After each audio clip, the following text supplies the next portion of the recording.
Hi everyone, and welcome to episode 33 of The Only Way is Ethics. Welcome to the audience.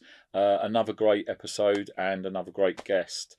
So I'd like to introduce to everyone Jan Hoogewerf.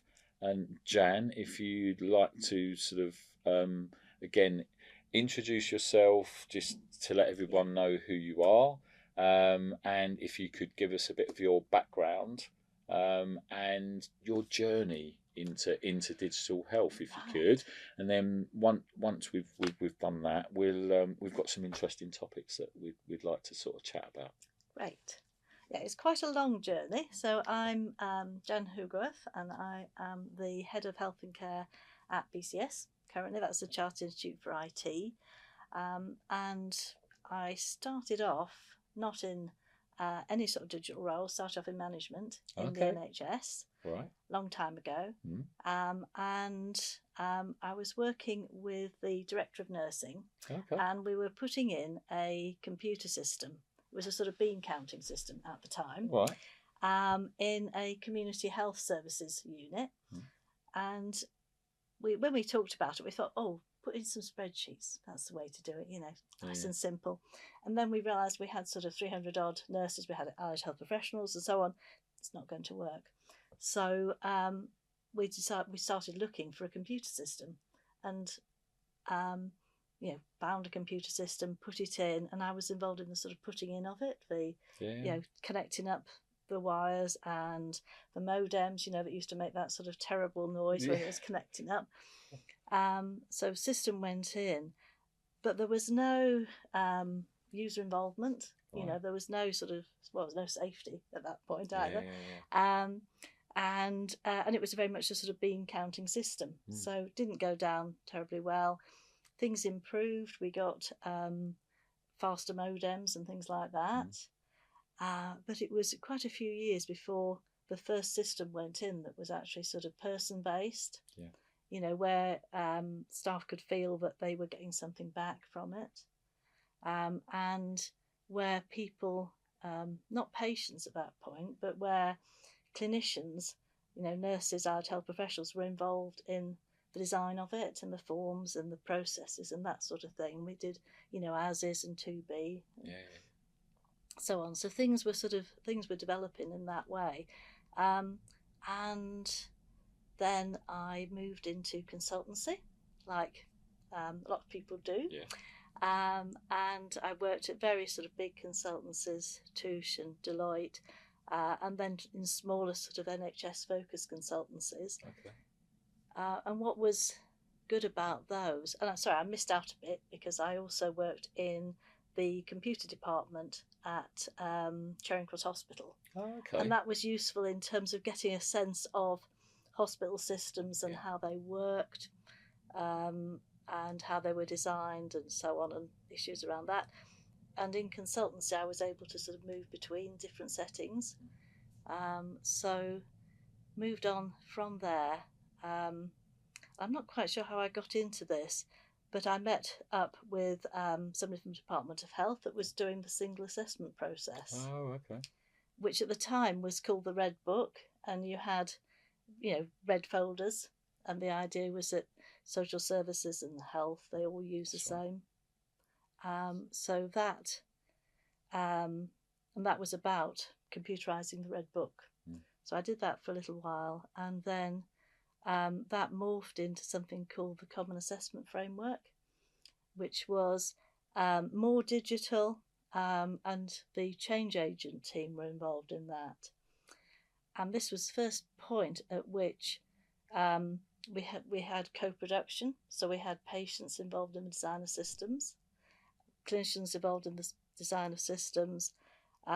We did clinical safety. We went to NHS England. I think they were called the Health and Social Care Information Centre at the time.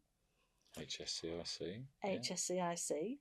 And they explained to us, how you do clinical safety, So that was interesting. And we worked with demonstrator sites who were implementing systems across health and social care and trying to get something that was more integrated. connecting social care systems up to the spine, providing directories of services for people across health and care, all sorts of innovative things like that. Change agent team closed down, the project came to an end, and I went to the Royal College of Physicians. So I thought that'd be, something a bit different, working with doctors. And it was just the time when the Professional Record Standards Body was being set up. Right. So we were, it moved from the RCP into the Professional Record Standards Body. And it was great sort of setting that up, bringing in the record standards that had been previously developed and then seeing them built on, into care plans and things like that. The RCP, from there I moved into the Faculty of Clinical Informatics. So again, it's kind of a clinical progression, although I'm not a clinician, but it was, that was about supporting people to develop their informatics skills from a clinical background, and then moved from there into BCS, which is where I am currently, and brought some of the members of the Faculty of Clinical Informatics into BCS too, which is great, because it gives BCS much more of a sort of clinical focus rather than a digital technical focus, which is sort of implied by the name. Absolutely, and it's great to hear your background, which is very varied in relation to what you do. You've got a huge amount of experience within digital health and within the industry. And I think that journey in respect to, you've worked with systems within hospitals, you've worked within the IT departments within sort of like secondary care, you've worked with, the RCP in relation to that as well. And then your journey into the Faculty of Clinical Informatics, which is where we met, in relation to that, and supporting lots of different sort of like, initiatives in relation to that, and then on into BCS. So along that journey, you must have seen lots of changes. You were talking about, which I think is great, the whole bean counter. Sort of like, I remember back in the day working with green screen, sort of like PAS systems, the old McKesson PAS, etc. Quite clunky in relation to what it was doing, quite rudimentary. And we've moved on massively, haven't we, in relation to sort of like, where we are now. Which brings me on to sort of like our focus. There's been lots of initiatives from government in relation to trying to move forward and trying to create support for the enablement of the delivery of care, and which lands us quite neatly into, we have the NHS 10-year plan at the moment, where we see that sort of like, digital is front and centre in relation to that, moving from analogue to digital, moving from sort of like, to sort of like, to treat, to prevent in relation to that, and from hospital to community. So, the role of an organisation like the British Computer Society, and I think it's quite interesting, isn't it? Because lots of people that I talk to, because I'm a fellow at the BCS, and when you say BCS, and they say, what's that? And it's like, the British Computer Society, and there isn't that necessarily that connect, is there, in relation to health with that title, but then obviously we say, well, the Faculty of Health and Care, and they're like, oh right, brilliant, fantastic, we've got that role. Where do you see the Faculty of Health and Care as sort of like, it's moved on? You've been part of that journey, haven't you, from the Faculty of Clinical Informatics into now BCS, and where do you see BCS's role in relation to the 10-year plan in relation to that?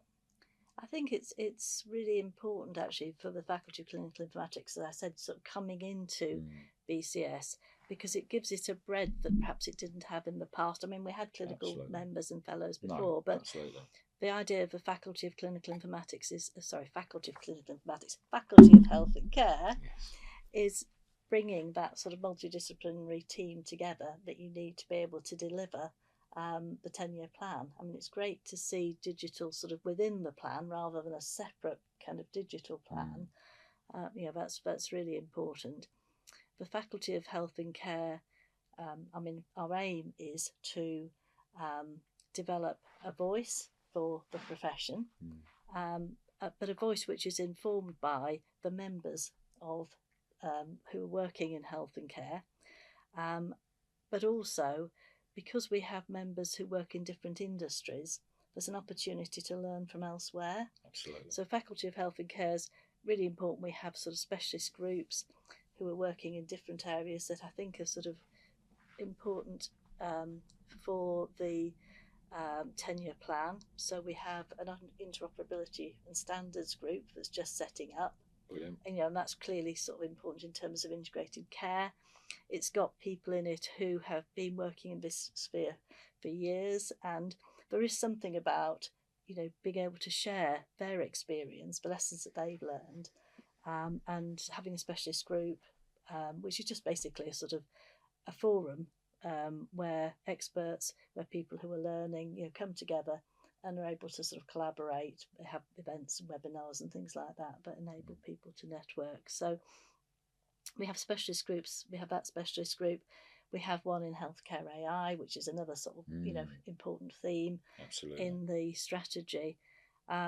So it's using the experts, to help support the development of other members, through the groups that we've got. I think one of the other ways, actually, because none of this is going to work unless the people who are working and using the systems, not the digital people, but everybody else, absolutely, have the confidence, in their digital skills and data skills to be able to use the systems effectively. So one of the other things that we're doing is working with NHS England. We've got a pilot scheme of the International Certificate of Digital Literacy, ICDL, which is like child of ECDL. And there are 5 or 6 trusts that are working with us to see whether that, how does that work? Is it useful? Are there sort of particular modules in it that work best with different groups? Can this be something that's used to develop digital literacy? And a couple of the pilots have got patients as well involved, either volunteers, developing their skills, or there's a mental health trust where they work with their patients to get them into new roles, through the digital skills. So it'd be really interesting to see how that goes and whether, ICDL, child of ECDL, is useful and effective in lifting the digital skills, developing people's skills in that area. And I think that's absolutely fantastic. It's really interesting because, when you look at sort of like the BCS and like you say, it's not just health and care, it's across many industries. And I think that's absolutely key, isn't it?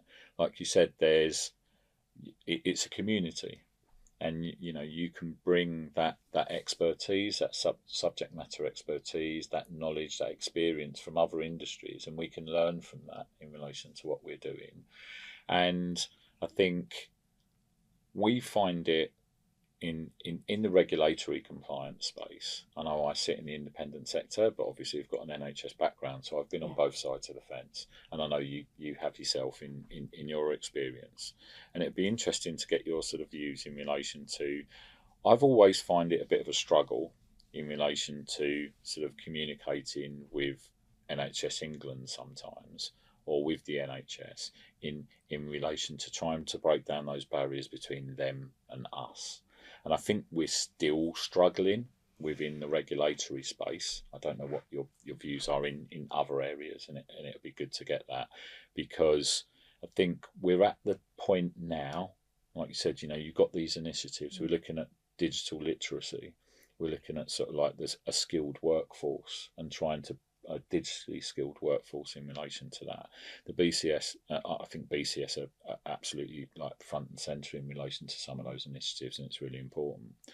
But how do we how do we break down those barriers, and sort of like, you know, what are your views in relation to that? Because, you know, it may be different in other areas.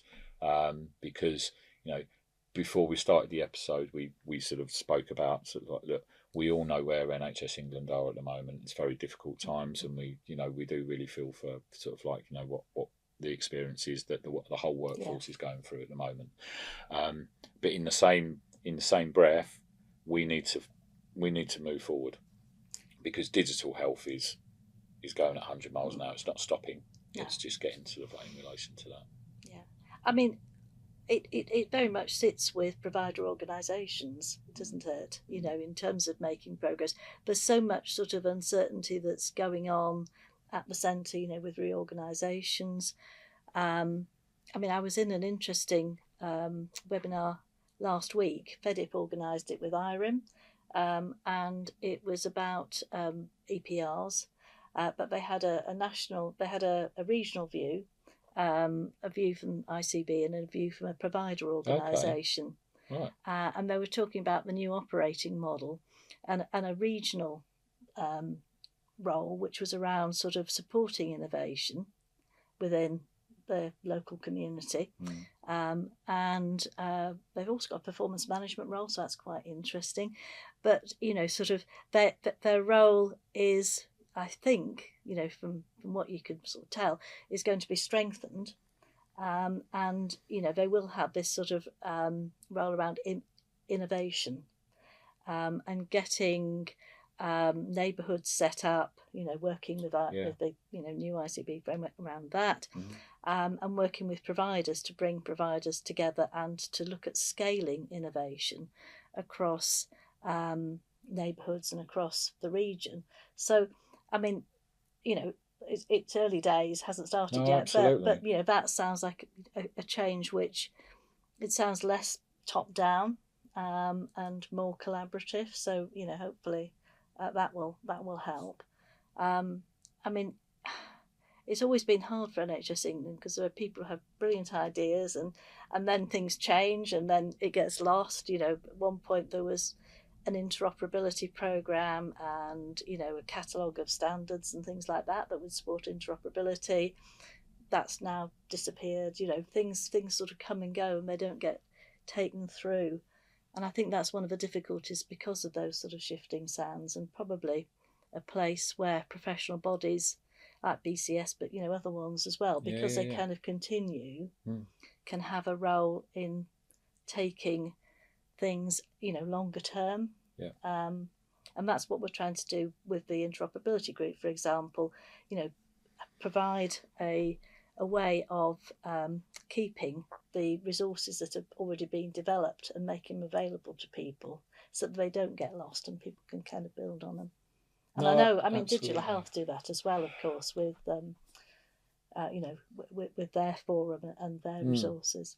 Yeah, no, absolutely, and I think I think you picked up on a point now, which is one of my frustrations as well.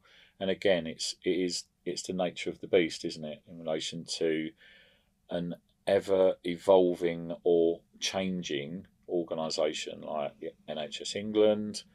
Governments come and go, as we know. You know, decision makers, different layers of management, etc.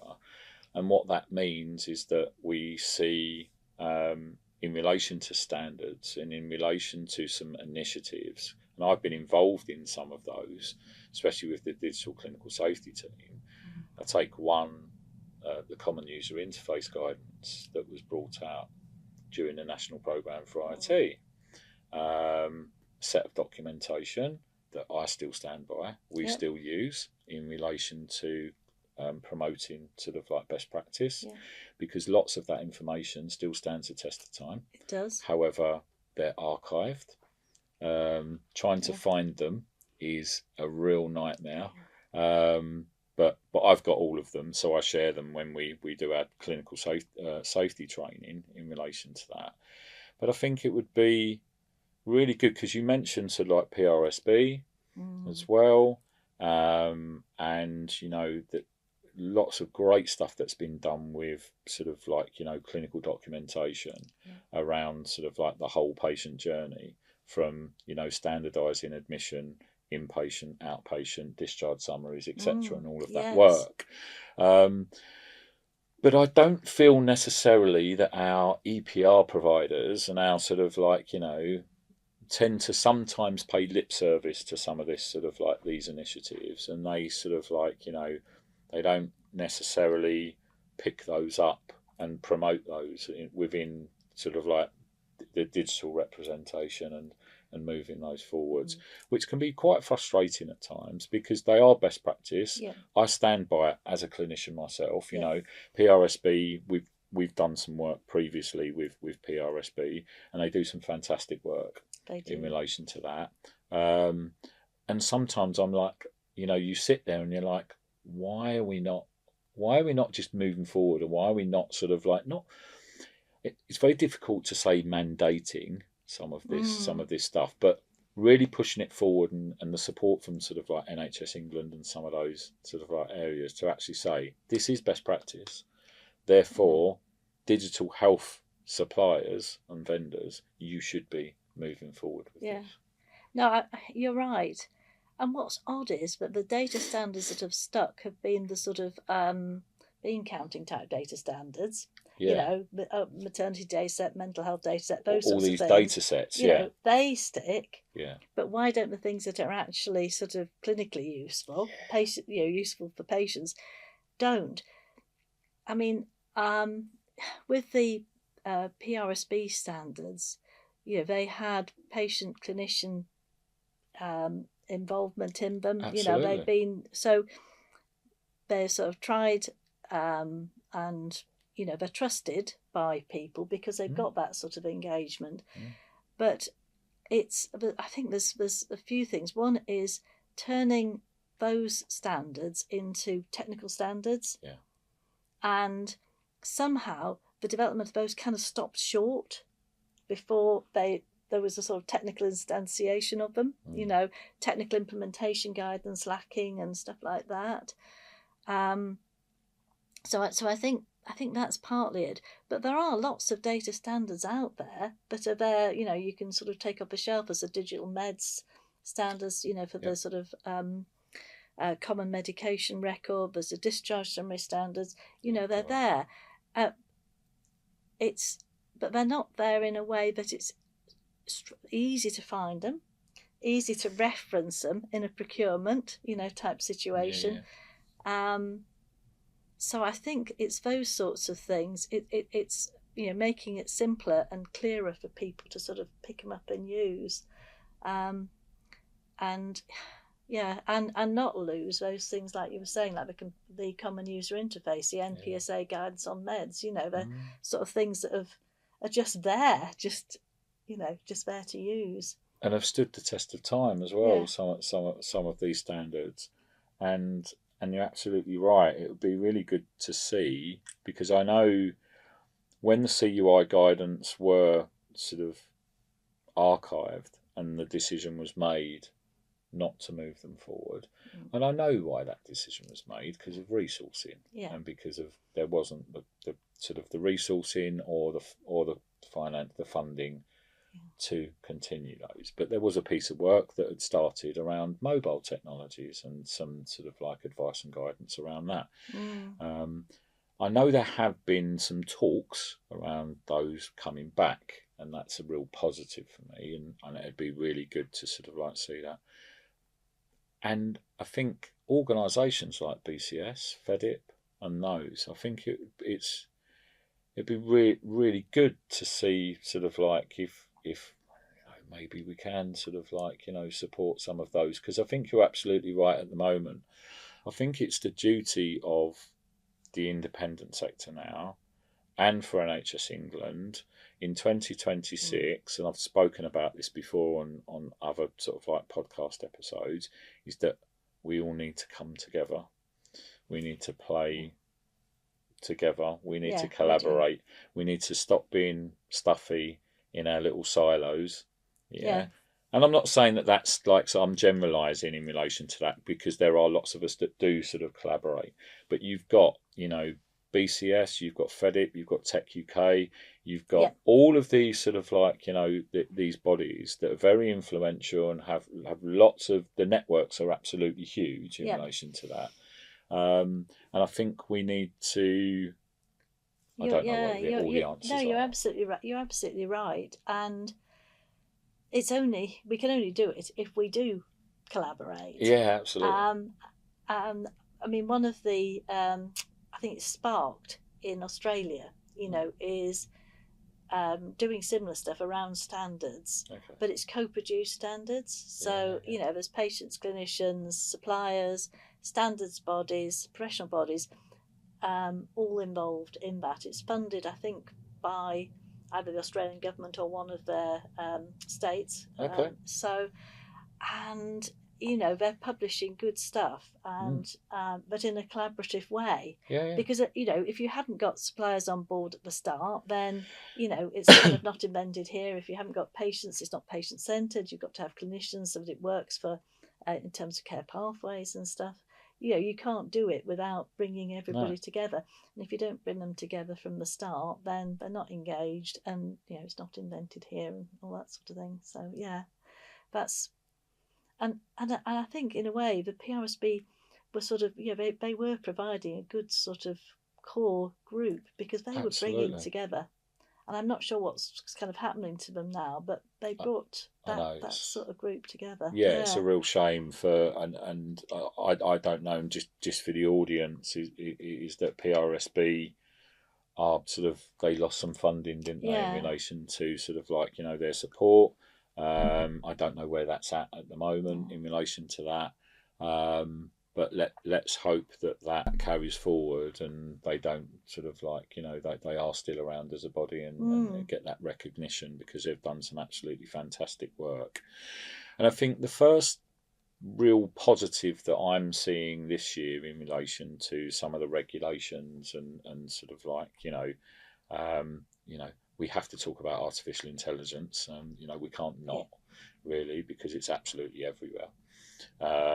And MHRA late last year put out the open invitation around regulation to say to everybody sort of, you know, can we have your sort of like your input in relation to that? And I think that's absolutely fantastic in relation to what we're doing and the way we're moving, because AI adoption in the NHS at the moment is moving at pace.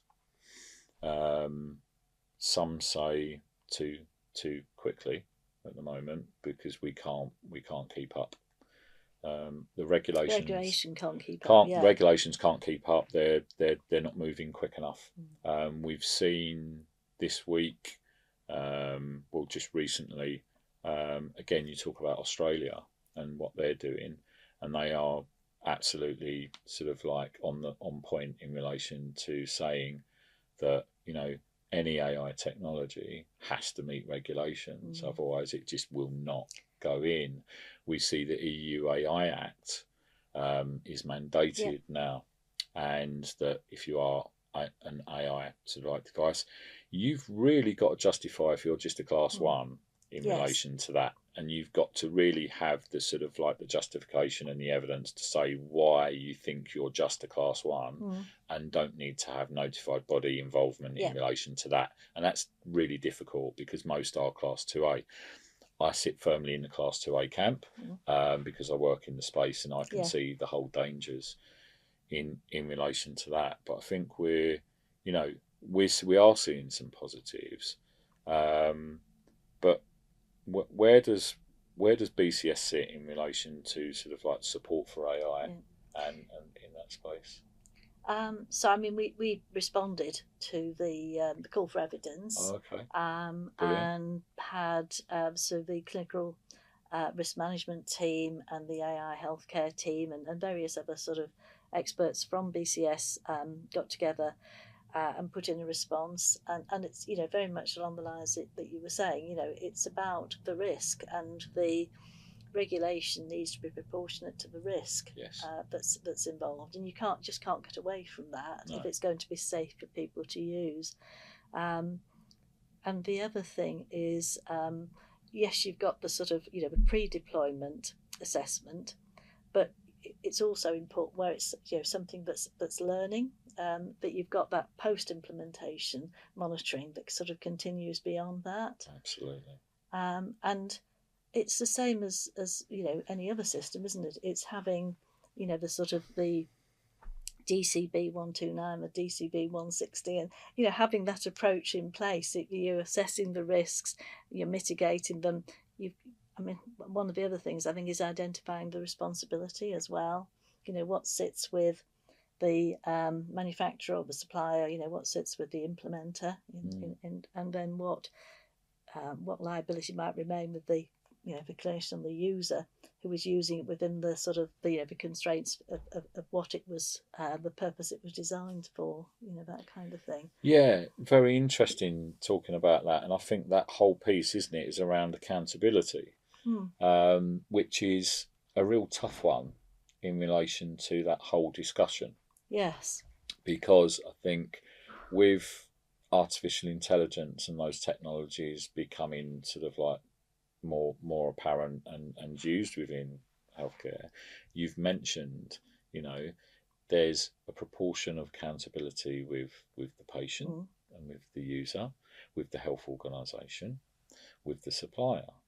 But I think at the moment it's very cloudy in relation to it sort of, because what we're finding, you're getting people that are potentially going to be, the worry is there's people going to be pointing fingers in all different directions, or as we've had in some of our experiences with my clinical safety officers, is that you challenge or ask the questions to the supplier to say, can you give us your position on accountability, what do you have in place in relation to in support of that? And they're like, what do you mean? You're using it, so the accountability lies with you. That has absolutely what needs clarifying, where responsibility sits. But also there's something about having, sort of an ethical strand through the whole of it, not the design, the development, the implementation, and then the use. And that's really important, that when people are designing, right from that point, that they're designing it in an ethical way, and they're looking to sort of avoid biases in it, and fair use and all that sort of thing. And that's really important. I mean, one of the things that we have is an ethical build of AI certificate, foundation certificate, which is sort of primarily directed at people who are doing the development, but it's also useful for people who are sort of thinking about implementation. Absolutely. It has this sort of framework. It's called DIODE, which is define, issue, options, and then the decision, an explanation of that decision. Brilliant. It's got so that's something that is looking to sort of build in that ethical design, develop and implement of AI, which is really important. Yeah, no, absolutely. Because I think what we're seeing in my experience as well is that manufacturers aren't forthcoming with information, and this is a big challenge for health organisations. So we've just delivered the pilot. So we've developed 2 training courses, AI risk management and AI governance courses, both 1-day courses, and they're just been piloted at Bedfordshire and Worcestershire. Hi to those guys, they won't mind me mentioning them. Very successful and lots of good feedback. But I think the challenge and what we're hearing from health organisations is that manufacturers are just sort of like, there you go, there's our AI technology, it's amazing, like, use it. And it's sort of like, well, hang on a second. It's like sort of, no. Well, what are they handing it over with? What What is it? It's in relation to sort of like, we're being told about all of this sort of bias, explainability, etc., and sort of like, being transparent. Yeah. And then you get pushback from the manufacturing saying, well, but a lot of this information is sort of like, our IP, and we need to protect that. And I'm sort of like, I'm really not convinced about any of that. And I mean, when you're doing the AI training, how different is that from doing the clinical risk management training, digital clinical risk management training of any sort of any type of IT, because I would have thought, yes, there are obviously sort of differences, but the sort of the model would be totally appropriate. Oh, you're absolutely right, Jan, and the model is the same. So we're not. So the AI risk management course is complementary to DCB 0129 and 160 and the whole principles. It's exactly the same principles, and the message that we give across is that you're not reinventing the wheel. The whole premise of the one-day course is to demonstrate what else needs to be considered in relation to artificial intelligence, because we've got a whole ream of new terminology that people don't know. Yeah. If you start talking to people about sort of model drift, about automation bias, about regression, about sort of like, explainability snippets, all of this agentic AI, deterministic versus probabilistic, etc., and all of this stuff. Everyone's just like, we at the start of the sort of course, I try and lesson by lesson gently bring people into some of this terminology, because if you just at the start just went wham, there you go, everyone's just looking at you as if like, what are you talking about in relation to this? Our knowledge gap with artificial intelligence, I think this is our biggest issue, is huge. It's a chasm at the moment, and we need to try and it's at all levels as well. I mean, it is at all levels. You don't need to have the same level of knowledge, but you do need to have a low level of knowledge at the board, when you're making decisions and so. Absolutely. And when you bring it down to the clinical safety officer level as well, on the course we start introducing sort of SHAP and some of these sort of explainability methodologies, where you're looking at heat maps in relation to labels within sort of artificial intelligence and models. And I know some of this, sorry to the audience, might be sort of going over your head, but you can reach out and we can sort of like, go through some of this if people have questions. But again, it's that whole sort of like, in a nutshell, what you are seeing in those heat maps is the confidence of and the weighting in relation to the decisions of the AI, and where you might see then issues where some of those weightings aren't what you're expecting from those outcomes. But the problem is we're not seeing manufacturers, for those health organisations that we've delivered the pilots in, etc., they are not being afforded this information. No, that's which is totally right. I mean, you need that transparency to have any sort of confidence, and you can't expect an end user, a clinician, to use the software unless they understand that it's safe, but it's been through a sort of a process to get to that end use where it is safe, and they're assured of that by the processes it's been through. And you need to, get away from sort of non-disclosure agreements, because also, if you're going to sort of extend the use of this across organisations, that needs sharing. The documentation needs sharing. It's not, not a case of NDA and we don't share. It's, similar to clinical risk management stuff, now with any other sort of digital system.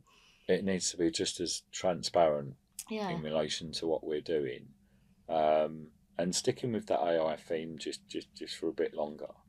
So we've seen, haven't we,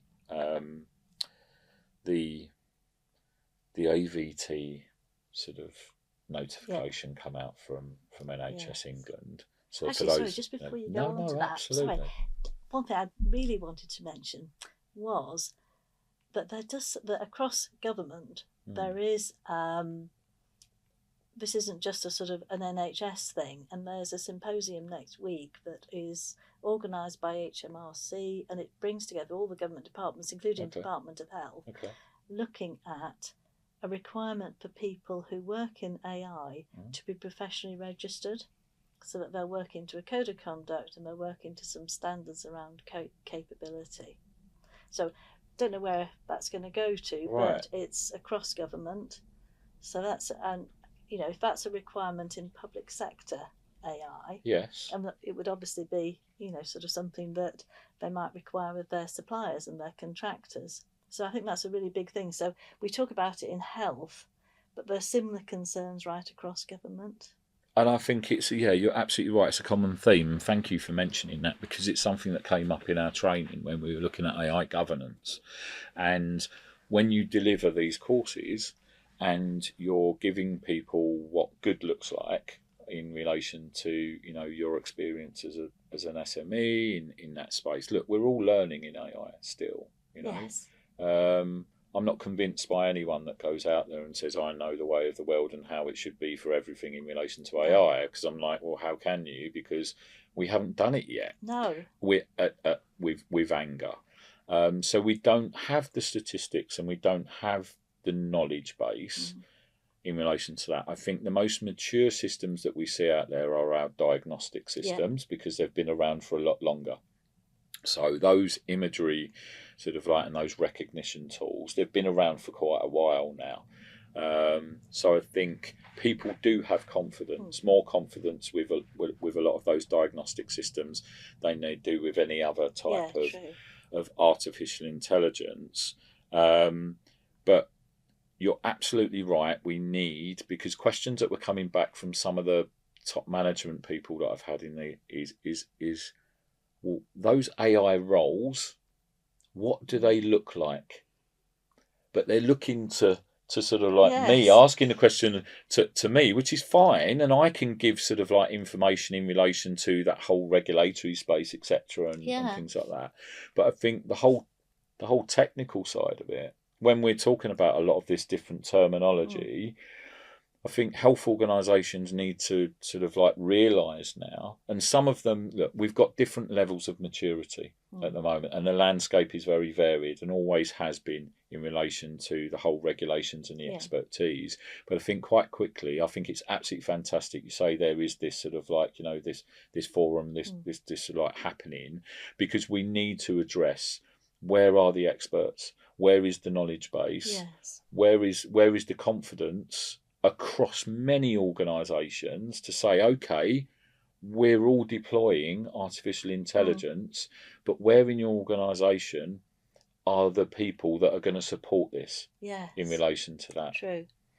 And there's a big safety element to it. And, when we FEDIP, the Federation for Informatics Professionals, which is a professional register for people who work in digital health and care, they developed occupational architecture, which is sort of job role profiles, standard ones, right across. Been involved in some of the CSO, clinical safety. But one of the areas that just struck me that hasn't been developed is sort of AI job roles. Okay. So where I've come across AI job roles, they've been in the NHS, they've been kind of governance type roles, and I'm just wondering whether there are so many different aspects to AI. There's the analytics, the data analytics aspect to it. There is the transformational. There's the safety. There's the training. So it just struck me that maybe the reason that no AI roles being developed is that there isn't an AI role. There's expertise in machine learning. There's expertise in data analytics around AI. There's lots of it actually impacts on a lot of different roles, and it's like having AI as a facet of those, perhaps, rather than.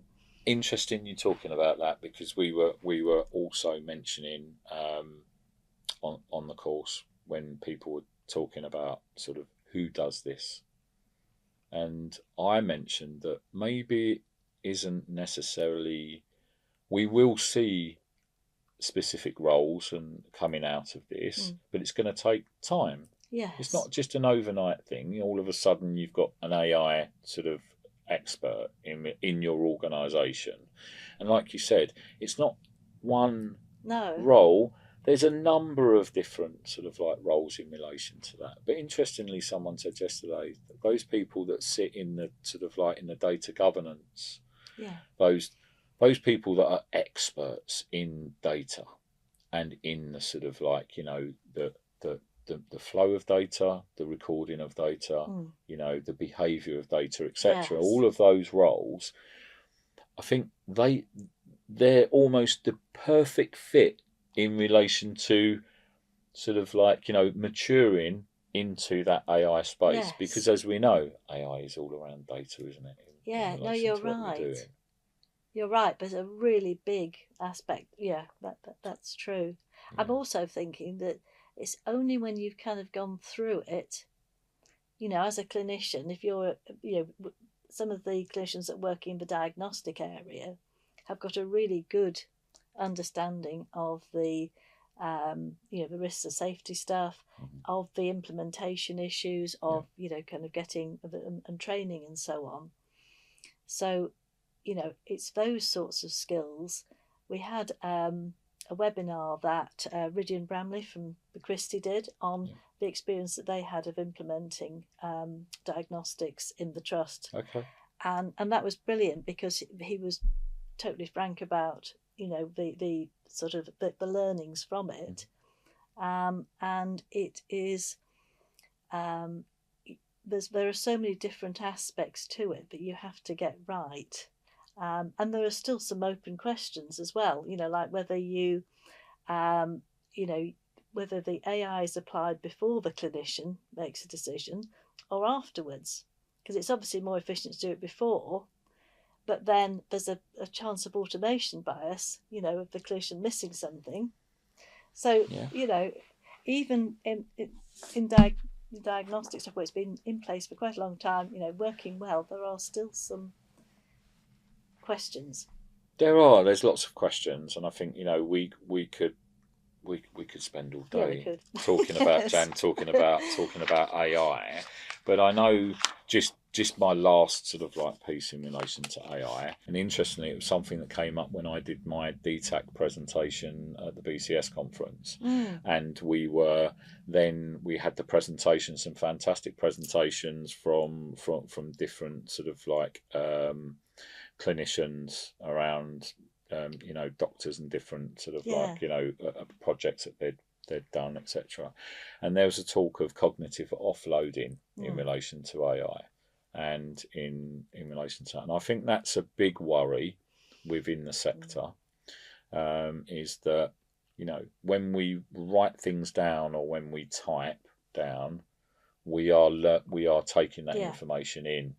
However, when we're just talking into a device and we've got all of this technology that is just summarizing for us and doing it for us, there tends to be that sort of like, you know, cognitive offloading, especially when we look at the younger generation of clinicians, that this is potentially their entry point, is going to be using this technology from the word go. So is that a challenge in relation to that?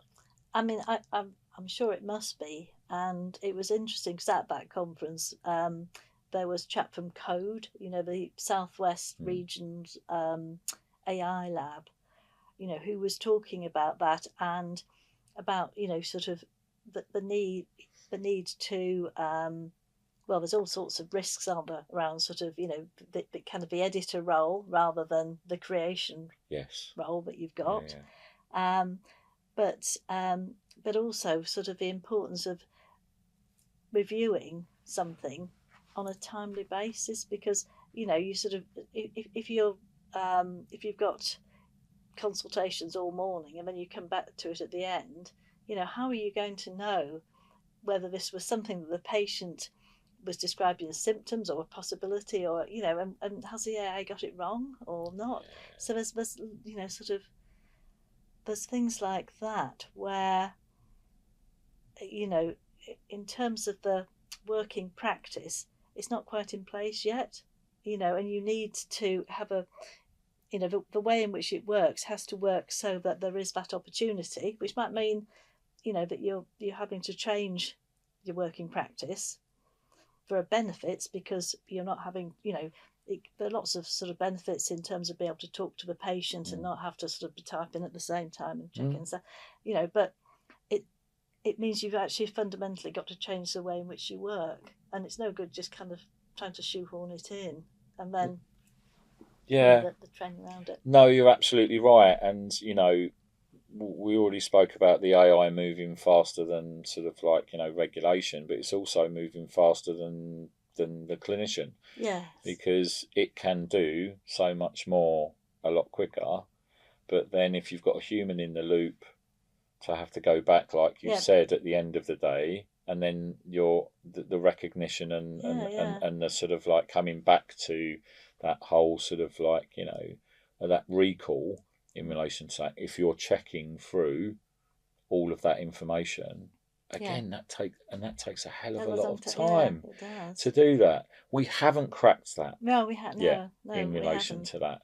But now coming on to sort of the workforce, the skills, and digital professionalism, if we can call it that. There's a huge demand for digital roles now within healthcare, and I think we're at that point. You already mentioned the work that FedIp, and I know it's been supported by BCS as well in that role definition. How important is that we start recognising those roles? I know from my perspective, the whole CSO role, and we can probably talk a bit more about this sort of like offline because we can go off in tangents, is in relation. I think it's really important that the clinical safety officer role is recognised as a profession moving forward. And it would be great to sort of like for initiatives like that to happen, but that's just one role, and we're seeing a whole stream of roles now in relation to that. True. I mean, the work that FedIp has done is really a sort of a good foundation because it's based on the skills that are associated with the role. But roles develop very quickly, so it's important to keep them up to date and sort of relevant. There's also something about roles becoming more specialised now. So like the clinical safety role, and needing to be sort of, you need to recognise the skills that are needed to be able to perform that role effectively. And so you want roles to be defined on a skills base so that people can sort of say, okay, that's something I'd really like to do. How do I do it? And okay, these are the sort of learning needs that I've got. But then you also need to have the training resources in place, the learning resources, some way of developing those skills in place. And roles are becoming more specialised. So, you do need to have those kind of career pathways as well, so people can see, how to develop those skills, but they need to have, the learning resources or development resources available to enable them to do that. And I know that BCS, I mean, if you look on sort of like the website, there's a lot of resources on there. I think it's absolutely fantastic in relation to that. But what other initiatives are there? I mean, I'm a big sort of believer in mentorship. Yes. In relation to sort of like moving forward and to enhance skills within roles. But I think we're in an NHS that's being told to reduce their resources in relation to this. So are we going to lose potentially the skills or skilled individuals that have been around in the NHS for sort of like a longer time, to be able to then cascade that down to the generations that are going to be coming in relation to that? I mean, obviously there is a risk of that. I think well, it's a very small mitigation, but having the sort of the specialist groups, the opportunity for people who are experts to share their expertise more widely outside of the organisation. I mean, in terms of development, there's apprenticeships are around. They are a relatively sort of straightforward way of and low cost way of developing people. But the take up in the NHS is much lower than in other sectors. And there are lots of digital apprenticeships, not just for sort of people coming at entry level, but kind of moving up through, different, getting more skilled. If you're thinking about succession planning, there's that, and using kind of apprenticeships as a way of doing that. Again, secondments and things, but because of the financial constraints, people are just not looking at these sorts of opportunities to develop. And I think there's also a fear that actually, I'm struggling to sort of manage my own workload, and I couldn't really take on an apprentice, which is sad, because I mean that is such a good route in. No, it is, but I understand that in relation to like ourselves. We get inquiries. People getting in contact with us to say, do you take interns or to work in internships, etc., and stuff like that. We're a growing organisation, and I'm hoping that we get to a point where we can take on those opportunities. But I think also within the NHS, you're right, that the uptake in relation to digital roles, we also get a lot of people contacting us for advice and guidance in relation to how do I get into digital. Yes. And we advise a lot of them to try and reach out to people within your organisations and show an interest in relation to that. But I think also for clinicians, sometimes there's a fear within those organisations that it's like, we've already got a depleted clinical workforce. And then if a percentage of those clinicians want to go off into digital, even if it's on secondment, that's potentially going to lead to them buggering off into a digital role. True. And then I've got, we don't have our sort of, But the sort of converse is actually you're more likely to keep your clinician in the organisation because they have a digital element to their role. So they're not doing it full time because it's important to have that, the sort of the mix. And actually, you give them something really interesting to do, and you're more likely to retain them. So yeah. No, absolutely, and that's absolutely sort of like on the money in relation to that. But I don't think health organisations see it like that some of the time. But if you don't, the trouble is that if we are going to have any chance of getting achieving the 10-year plan, we have to have those digital skills. We do, and I think we need more champions. Yes. Because the champions out there, like you said, aren't necessarily the people. They're the advocate, and for me they're the people that will be sort of like pushing this forward in relation to and supporting the workforce. True. Because they are the workforce in relation to that. And I think there is digital isn't sort of recognised at the moment as a profession. It's so it's not on a par with the clinical professions or finance, HR, and even procurement now in the NHS is sort of recognised as a profession. And because of that, because there isn't that sort of professional recognition, it makes it more difficult for people to kind of move from a clinical role, operational role, clinical role into digital. But it should be something that is, and this is sort of very much something that BCS is campaigning for. To have digital recognised as a similar sort of profession. Yeah, no, absolutely, and I think we're now we're at that stage where lots of things happen in NHS, sort of the demise of the NHS England, which is sort of like is quite sad. We saw NHS Digital go a few years ago as well. Yeah. Artificial intelligence coming in, digital health is moving rapidly. So we need to try and maintain public trust and responsible innovation in relation to that, and then that brings in the whole ethical side. Do you think that we're missing that in sort of digital strategy and sort of like where can we see, professional bodies like the BCS in sort of shaping that and within the sort of like the SMEs? Yeah, I mean, I think quite often strategies, I mean, they miss that, the sorts of things that get missed in strategies are the sorts of things like the accessibility, people who don't have access to digital, and how you're going to support them, because it's all sort of shiny and new, and you've got to have ways of doing that. So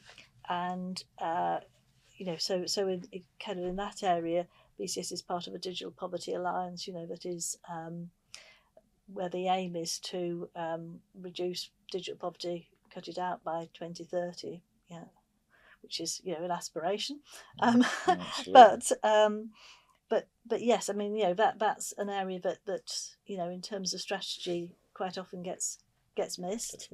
And I think another one is around sustainability, because if you're using AI, you're using a lot of data, and power and yeah, it's crazy, isn't it? Yeah, and how are you going to do that in a sustainable way? So there's the technology lead is great, but you need to take account of sort of accessibility of digital divide and the sustainability agenda when you're sort of developing your digital strategy. Yeah, no, absolutely. And the workforce as well. And the workforce in relation to that, because and all the developments, because again, you're not going to be able to use your sort of shiny tech if you haven't got the expert workforce, your digital workforce, but also people feeling confident as well digitally. Yeah, I think we're getting there, and I think just the nature of the beast, isn't it, in relation to sort of like digital maturity, but again, there are pockets that we're missing. There are gaps in relation to that, but I think we will get there. Jan, we've come to the end of the episode. I would love to sit here. That went very quick. It did go very quick, unfortunately. But thank you ever so much for your time. Before you go, on every episode, I do ask one last question to all of my guests. Is sort of like, if there was one takeaway for the audience in relation to what we've discussed, that's putting you on the spot in relation to that, what would that be?